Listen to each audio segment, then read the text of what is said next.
Welcome back, guys. Okay, so we're on to the new chapter. This is all about learning about the brain and emotional eating. So, this is the neuroscience behind the cycle. Okay, so now that we know what emotional eating is, let's dive into some brain science. Okay, so understanding the neuroscience of emotional eating can help us start to realise that it's not just about a lack of willpower here. There's more going on.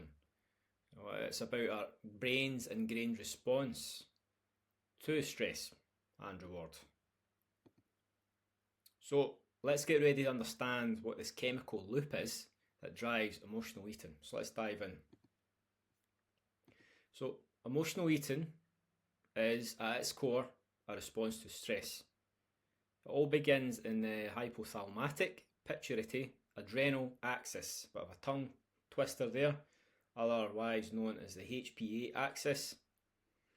This is the body's central stress response system. When, for example, you encounter a stressful situation, this HPA axis fires up,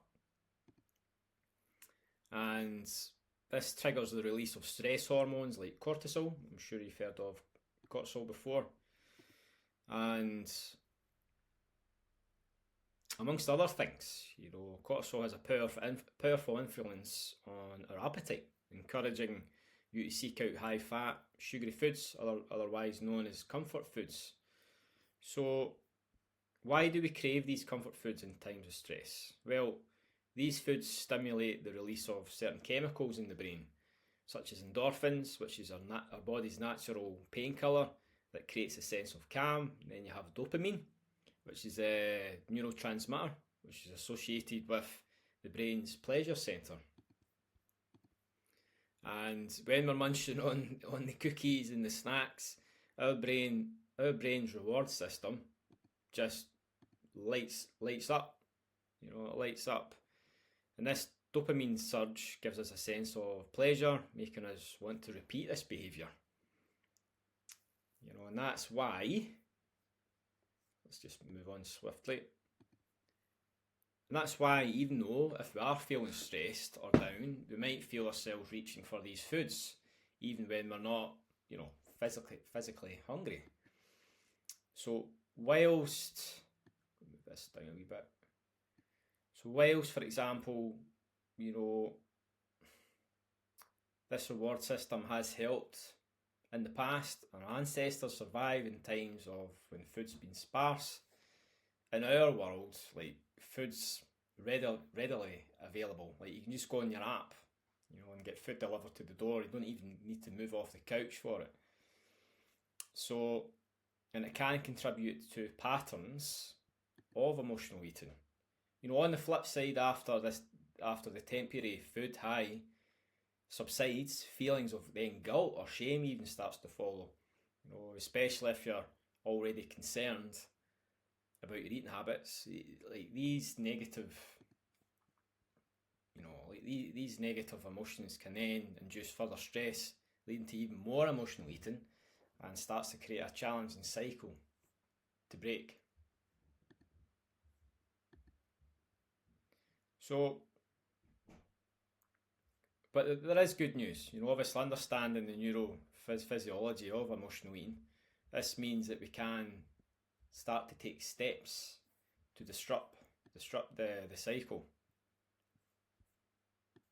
So let's start talking about common triggers of emotional eating. So we have a few here.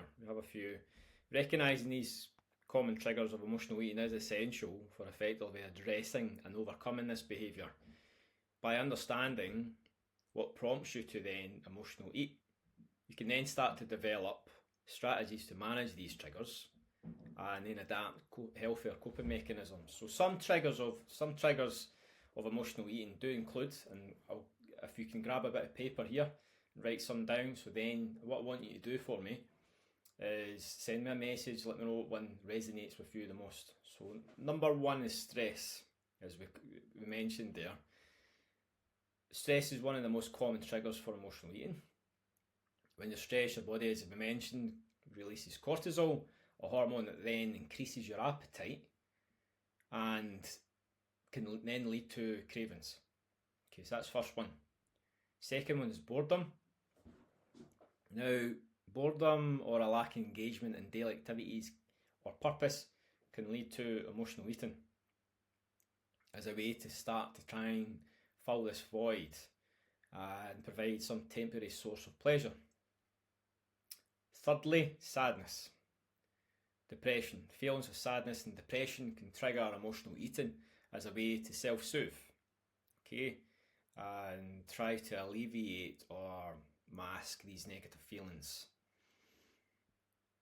Anxiety as well, that can cause emotional eating as a means of distraction or temporary relief from uncomfortable feelings or racing thoughts. Loneliness is another one as well. Loneliness or a lack of social connection can lead to emotional eating as a means of comfort or filling an emotional void. Number 6 would be anger or frustration. Intense feelings of anger or frustration can then prompt you to emotional eat as a way to cope with these emotions. 7, happiness as well. Happiness and celebration. Having these positive emotions such as happiness or the desire to celebrate can then trigger emotional eating, as food is often associated with celebrations and social gatherings, for example, birthdays, movie nights, whatever. Fatigue. This is a big one. This is something we're going to be covering. I think this is a massive aspect that gets well overlooked. We need to maintain our energy levels. When you're feeling tired or lacking energy, you may feel prone to emotional eating as a way to seek this quick fix and comfort yourself.